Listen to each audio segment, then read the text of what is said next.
अस्सलामुअलैकुम friends, welcome to cut it short. अच्छा जी, आज जो अब वीडियो होने वाली है, आज वैसे काफ़ी वीडियोस अपलोड हो गई हैं, काम शुरू हो गया है और होपफुली इसी तरह चलता रहेगा इंशाल्लाह। अगर सेहत ज़िंदगी रही तो इसी तरह हम काम करते रहेंगे। अच्छा जी, जो वीडियो है that is about SOC 401 which is anthropology I guess.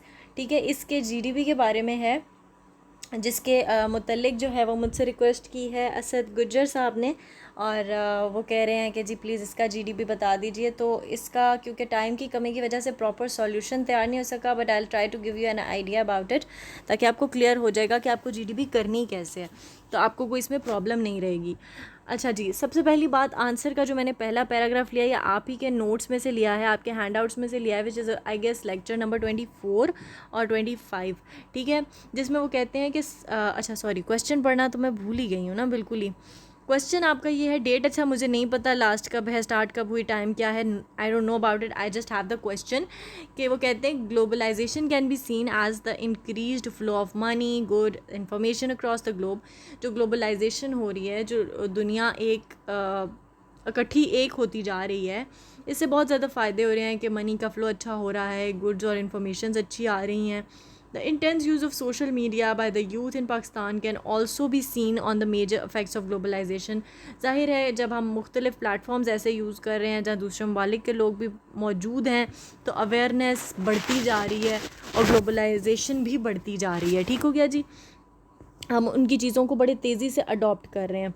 These rapid changes में face resistance as they are changing the decade old value system of the country. दो चेंजेस आ रहे हैं, लेकिन ये चेंजेस बड़ी बुरी तरह से रेजिस्ट भी हो रहे हैं। ठीक है, तो वो कहते हैं कि ये रेजिस्टेंस कहाँ से आ रही है, वो कौन सी रेजिस्टेंस है जो देखने को नज़र आ रही है। तो आप इनको एक्सप्लेन करें 5 बैरियर्स को पाकिस्तान के कल्चर की एग्जाम्पल देते हुए। ठीक है, बड़े मज़े का क्वेश्चन है, आपके पास बहुत आपको डेली लाइफ में चीज़ें देखने को मिल जाती हैं इस मुतल्लिक। ठीक है, अच्छा अब पहली बात तो मैंने जो पहला पैराग्राफ लिया दैट इज़ फ्रॉम आपके notes 24 to 25 lecture I guess, जिसमें उन्होंने आपको एंड पर मेंशन किया है कि कल्चरल बाउंड्रीज़ में क्या क्या चीज़ें आती हैं, रिलेटिव वैल्यूज़, कस्टम्स, लैंग्वेज और ईटिंग टेस्ट। ठीक है, ये कुछ चीज़ें हैं जो उन्होंने आपको दे दी हैं, और कुछ का मैं आपको एलैबोरेट कर दूंगी, समझा दूंगी, एंड आई होप कि आपको वो चीज़ें क्लियर हो जाएंगी। अच्छा, सबसे पहली बैरियर में जो चीज़ आती है that is value and belief, जिसको अदर वर्ड में आप कह सकते हैं रिलीजन। ठीक है, रिलीजन। अब आपको, अगर आप किसी को देखते हैं, लेट्स सपोज़ कि आप बाहर की ख़वातीन को जिन ड्रेसेस में देखते हैं, वो हमारा इस्लाम हमें उतनी की इजाज़त नहीं देता। हम लोग वेस्टर्न जीन्स टॉप पहन लेते हैं, लेकिन हमें ये पता है कि हमें अपनी बॉडी कवर रखनी है। सही हो गया। तो ये क्या है कि हम उनकी चीज़ों को पूरे तरीके से अडॉप्ट नहीं कर सकते। लाइक वहाँ पे लिव इन रिलेशनशिप्स चलते हैं, हमारे यहाँ वो ये चीज़ हराम है। वहाँ पे ड्रिंकिंग इज़ नॉर्मल, हमारे यहाँ वो हराम है। तो क्या हो गया, बिलीव्स आ गए बीच में। जहाँ बिलीव्स की बात आ जाती है, जो हम अब ब्रिंकिंग से देखते आ रहे हैं, we can't afford any kind of change in that, वो नहीं हो पाता। दूसरे बैरियर आ जाता है जी लैंग्वेज का। अच्छा, मज़े की बात यह कि आप को ये बड़ी मज़े की पिक्चर्स इसमें मिलेंगी, और I recommend you to post pictures with your statements. आप इस तरह की पिक्चर्स लगाएंगे ना, लेट मी शो यू। ठीक है, ये जैसे वैल्यू और बिलीफ है, तो यहाँ पे आपको क्रिश्चियन नज़र आ रहे हैं, हिंदू नज़र आ रहे हैं, मुस्लिम नज़र आ रहे हैं, इस तरह पिक्चर्स बनी। आप गूगल पे सर्च करेंगे, ईजिली आपको पिक्चर्स मिल जाएंगी। पिक्चर्स पोस्ट करें, बड़ा अच्छा इम्पैक्ट पड़ता है। ठीक है, और हेडिंग्स बना के डिटेल लिखें। जो मैं बता रही हूँ वो आप लिखें, मेरे पास लिखने का टाइम नहीं था, क्योंकि GDP मेरा थोड़ी है, जस्ट किडिंग। अच्छा, लैंग्वेज आ जाता है। लैंग्वेज का बैरियर सबसे बड़ा है। यहाँ पे आपको इस इमेज को देखेंगे तो आपको बड़े मज़े से क्लियर होगा। देखें, अब आपको हेलो तो समझ आ रहा है, नी हाओ भी शायद आपको पता होगा, बाकी क्या आपको पता है? बॉन्जोर तो मैं पढ़ पा रही हूँ, बाकी तो मैं पढ़ भी नहीं पा रही। ठीक है, तो language is the second barrier.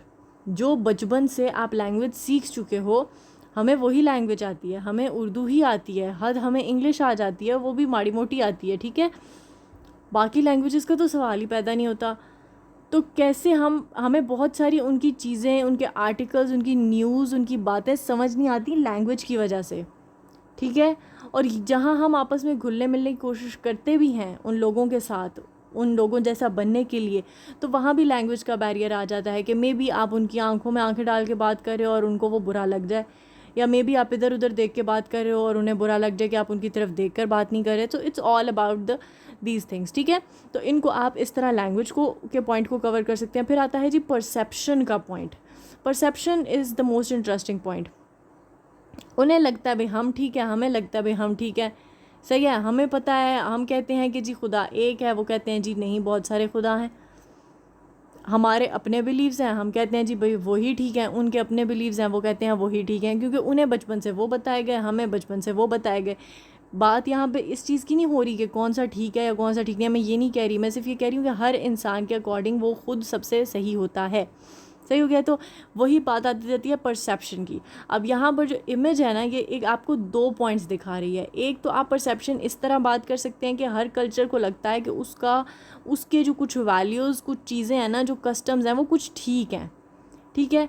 अच्छा, अब आप एक बात मैं मिस कर रही हूँ, आप बिलीव्स में जो है ना वो कस्टम्स और वैल्यूज़ को भी डिस्कस कर सकते हैं। जैसे कि अगर आपका बिलीफ, आप मुस्लिम हैं तो you will celebrate Eid ul Fitr, Eid ul Azha, ठीक है। उसके अलावा आप की जो है वो रमज़ान आता है, आपके मुहर्रम आता है, आपके जो मौके हैं जिनको आप मखसूस तरीक़ों से कुछ गम का इज़हार करके, कुछ खुशी का इज़हार करके मनाते हैं, शब मेराज है। तो ये इवेंट्स जो आते हैं, हमारे जो कस्टम्स होते हैं, जो रवाज होते हैं, जो फेस्टिवल्स होते हैं, वो हमारे आते हैं हमारे रिलीजन के हिसाब से, वो हम किसी और का अडॉप्ट नहीं कर सकते। हम कभी भी क्रिसमस नहीं मना सकते, ठीक है। हमें पता भी नहीं इवन कि क्रिसमस मनाया क्यों जाता है, बैकग्राउंड क्या है, उन्हें पता नहीं होगा ईद क्यों मनाई जाती है, बैकग्राउंड क्या है। या आप इसी तरह ईस्टर देख लें, या आप इसी तरह होली देख लें, तो हमें इनके बैकग्राउंड्स नहीं पता, वो करवा चौथ मनाते हैं, मतलब हमें इनके बैकग्राउंड्स नहीं पता। तो आप उन चीज़ों को भी ऐड कर सकते हैं कि बिलीफ से फेस्टिवल्स बनते हैं और उनका भी बहुत ज़्यादा डिफरेंस है, हम उन चीज़ों को सेलिब्रेट नहीं कर सकते। फिर बात आती है, अब हम अगर नाउज़ुबिल्लाह हम कहें कि जी हम खावन को देख के रोज़ा तोड़ेंगे, तो हमारे लिए तो ये शिर्क हो गया ना, गुनाह हो गया बहुत बड़ा। तो उनके लिए और हिसाब है। तो इसलिए बात की जा रही है कि आप इसमें फेस्टिवल्स को भी काउंट कर सकते हैं। अच्छा, उसके बाद बात आती है परसेप्शन की। तो परसेप्शन में आप इस तरह भी देख सकते हैं कि हमारे जो बड़े बूढ़े हैं, जो हमारे सर पर मौजूद हैं, हमारे वालिदैन हैं, वो कभी भी हमारे परसेप्शन को या दूसरे कल्चर के परसेप्शन को प्रमोट नहीं करेंगे। उनके अकॉर्डिंग वो बेहयाई है, वो गलत है, वो सब कुछ है, ठीक है। और उनका कल्चर, उनकी चीज़ें ठीक है, जैसे उनके मुताबिक, वालिदैन के मुताबिक उनकी औलाद सबसे मासूम होती है और उसके दोस्त उसे बिगाड़े होते हैं। ये होता है परसेप्शन। तो परसेप्शन ये है कि हर सोसाइटी का अपना है। और उसके बाद जो हमारे बड़े बुज़ुर्ग हैं, क्योंकि उनके कुछ परसेप्शंस हैं और उनका हमारे यहाँ कंट्रोल है, बाहर के ममालिक में वालिदैन का कंट्रोल नहीं है, तो वहाँ वो अपनी मर्ज़ी से मुताबिक चेंजेस कर सकते हैं, हम अपनी मर्ज़ी के मुताबिक चेंजेस नहीं कर सकते। हमारे जो पेरेंट्स हैं और उनका परसेप्शन है वो हमारे ऊपर मौजूद है। उसके बाद आते हैं जी ईटिंग टेस्ट्स। फ़ैशन मैंने मिस कर दिया है गेस, और फ़ैशन को भी आप बड़े मज़े से डिस्कस कर सकते हैं विद इमेजेस कि भैया फ़ैशन हम अपने रिलीजन और बिलीफ के हिसाब से ही कर सकते हैं। हमारा कुछ कल्चर है, या वहाँ ख़वातीन जो है वो बिकनी में भी घूमती हैं तो उनको उस तरह नहीं देखा जाता, यहाँ औरत की आस्तीन भी ऊपर हो जाए तो उसे देखा जाता है। तो फ़ैशन का भी बहुत ज़्यादा ह्यूज डिफरेंस है। आपने देखा होगा कि यहाँ पे अगर कोई थोड़ी सी भी वाहियात ड्रेसिंग कोई एक्ट्रेस कुछ कर ले तो बहुत ज़्यादा बैशिंग होती है, तो उसको आप डिस्कस कर सकते हैं। अच्छा, फिर ईटिंग टेस्ट वही बात है कि अगर मज़े की बात यह है कि हमारे यहाँ जो हम चाइनीज़ भी खाते हैं ना, वो चाइनीज़ नहीं होता। चाइनीज़ को पता लग जाए कि ये चाइनीज़ है तो उसकी मौत वाक़या हो जाए। हम अपने स्पाइसेस डालते हैं चाइनीज़ में, हमारे पास्ताज़ में, अपने जो इटालियन पास्ताज़ होते हैं उसमें हमारे अपने मसाले जाते हैं, हमारी हर चीज़ चटपटी चटखारी है, उनकी हर चीज़ें फीकी हैं। क्या आज आप उनका टेस्ट डेवलप कर पाएंगे?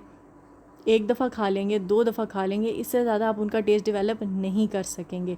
तो वही बात है। और फिर हलाल हराम का फैक्ट आ जाता है मुस्लिम कंट्री का, तो आप उनके खानों को अडॉप्ट नहीं कर सकते।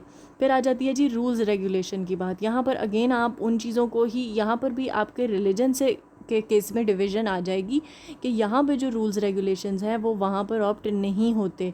कुछ फिर ममालिक में हमारे यहाँ इक्वल राइट्स दिए जाते हैं, माइनॉरिटीज़ को भी इक्वल रिप्रेजेंटेशन दी जाती है। बहुत सारे ममालिक में माइनॉरिटीज़ को बहुत बुरा ट्रीट किया जाता है। तो वो चीज़ें और रूल्स रेगुलेशन उस हिसाब से हैं, सज़ाएँ उस हिसाब से हैं, तो वो चीज़ें आपस में कंबाइन नहीं कर सकती। इवन यहाँ अगर हम अपनी बात करें तो जितनी लीनियंसी यहाँ पर कानून में है वो उतनी लीनियंसी बर्दाश्त नहीं कर सकते, और जितनी स्ट्रिक्टनेस वहाँ है वो स्ट्रिक्टनेस हम बर्दाश्त नहीं कर सकते, क्योंकि हम उसके आदी नहीं हैं, हमें वो स्टार्ट से गाइडेंस नहीं दी गई हुई उस चीज़ की। और दूसरे कॉन्टेक्स्ट में अगर आप रूल्स रेगुलेशन को डिस्कस करें तो आप ऐसे भी कर सकते हैं कि जो हलाल हराम के फैक्ट से, ठीक है, कि अगर जैसे वहाँ के रूल के हिसाब से drinking is okay, live in is okay, यहाँ के रूल रेगुलेशन के हिसाब से these things are not okay at all, ठीक है। अच्छा, 6th पॉइंट है हमारे पास फियर ऑफ न्यू थिंग्स। क्या एक बैरियर आ जाता है कि हमें इंसान में हमेशा इंसान चेंज चाहता भी है और चेंज से डरता भी है, ठीक है। तो इस वजह से हम नई चीज़ों को लाने से डरते हैं। हम तो शायद विलिंग हैं अभी, क्योंकि हम थोड़े एडवेंचरस हैं, थोड़े यंग हैं। जो हमारे से थोड़े से ओल्ड जनरेशन है उनको डर है नई चीज़ों के आने का, उन्हें एक खदशा लगा हुआ है कि अगर ये नई चीज़ें आ गई तो बच्चे दूर हो जाएंगे, तबाह हो जाएंगे, हमारी ज़िंदगियाँ बर्बाद हो जाएंगी। तो there is a fear of new things. उसके बाद बात आती है वेस्टेड इंटरेस्ट की। हम क्यों नहीं चाहते कि बदलाव आए, क्यों नहीं नया पाकिस्तान बनता? क्योंकि हमारा उसमें अपना ज़ाती मफाद है। बहुत सारे लोग हैं जो अपना काम करप्शन से चला रहे हैं, बहुत सारे लोग हैं जो ब्राइब से काम चला रहे हैं, बहुत सारे लोग हैं जो और बहुत ज़्यादा गलत हरकतों में मुलविस हैं। और अगर उन पर वो कानून नाफिज हो जाएं जो बाहर के ममालिक में या दूसरे ममालिक में नाफिज हुए हैं, तो उनके लिए बहुत ज़्यादा प्रॉब्लम आ जाएगी, ठीक है। तो हमारे जो हुक्मरान हैं, जो बड़े हैं, उनका इसमें इंटरेस्ट है एक तरह से छुपा हुआ, ठीक है। तो वो इस वजह से चेंज नहीं चाहते। इवन हमें भी देखा जाए तो जो हमारा पढ़ाई का निज़ाम है, हम छुट्टियां ले ले के खुश हो रहे हैं, बाहर और हिसाब है, तो हम वो चीज़ें बर्दाश्त ही ना कर पाएँ। हमारा यहाँ पे अपने मफादात हैं इस कल्चर, इस ट्रेडिशन, इस लाइफस्टाइल के साथ। अच्छा जी, फिर 8th पॉइंट पे हमने डिस्कस किया इकोनॉमिक कंडीशंस को। आप इमेजेस इनकी ले सकते हैं, आपको मिल जाएंगी। मैंने इतनी एफ़र्ट नहीं की ऑनेस्टली इसको बनाने पे, मैंने कहा मैं समझा दूँगी, तो आई होप कि आपको समझ आ रहा होगा। अच्छा, फिर इकोनॉमिक कंडीशंस की आप बात कर सकते हैं कि जो हमारे मुल्क की अगर आप देखें इकॉनमी जहाँ स्टैंड करती है, हमारे मुल्क की करेंसी जहाँ स्टैंड करती है, हम उससे आगे चेंज में नहीं जा सकते कभी भी, ठीक है। जब हमसे इतनी ज़्यादा करेंसीज़ ऊपर हैं, हम कभी भी उस लेवल पर नहीं जा सकते। बहुत सारी चीज़ें हैं आप देखेंगे जो वो लोग इंट्रोड्यूस करा रहे हैं, नई नई चीज़ें इंट्रोड्यूस हो रही हैं, चाहे कपड़ों के लिहाज से देख लें, चाहे पहनने ओढ़ने के लिहाज से देख लें, किसी भी लिहाज से देख लें आप। जो चीज़ें वहाँ मौजूद हैं वो हम अगर ख़रीदने जाएं तो हमारे लाखों लग जाएं उस चीज़ में, क्योंकि इकॉनमी का बहुत ज़्यादा डिफरेंस है। तो हम कभी एक नहीं हो सकते, ठीक है। तो ये बैरियर एक और आ गया। टेक्नोलॉजी इज़ अगेन, टेक्नोलॉजी एक तरह से तो किरदार अदा कर रही है ग्लोबलाइजेशन का, और एक तरह से ये बैरियर भी है, क्योंकि हमारे यहाँ उतनी एडवांस टेक्नोलॉजी नहीं है जितनी उनके यहाँ मौजूद है। हम उनके पीछे भागते हैं, वो हमसे और 4 कदम आगे आ जाते हैं। हम उन 4 कदम को तय करते हैं तो वो 8 कदम तय कर चुके होते हैं। तो टेक्नोलॉजी भी, हम उनसे टेक्नोलॉजी में बहुत ज़्यादा अभी पीछे हैं। We have to work really hard on those technology things, those application developments, those web designing things, ठीक है। उसमें बहुत ज़्यादा अभी काम की हमें ज़रूरत है to come up at that place, सही है। तो इस वजह से यहाँ पर भी टेक्नोलॉजी एक तरह से किरदार अदा भी कर रही है, लेकिन बहुत सारी चीज़ें तो हमारे यहाँ टेक्नोलॉजी की पहुँची ही नहीं, तो हम इस तरह पीछे हैं, और वो भी एक बैरियर बन रहा है, क्योंकि टेक्नोलॉजी का बहुत ज़्यादा डिफरेंस है, इकोनॉमी का डिफरेंस है, लैंग्वेज का डिफरेंस है। तो आई होप कि 10th पॉइंट पे जी फैशन आना था वो मैं खा गई।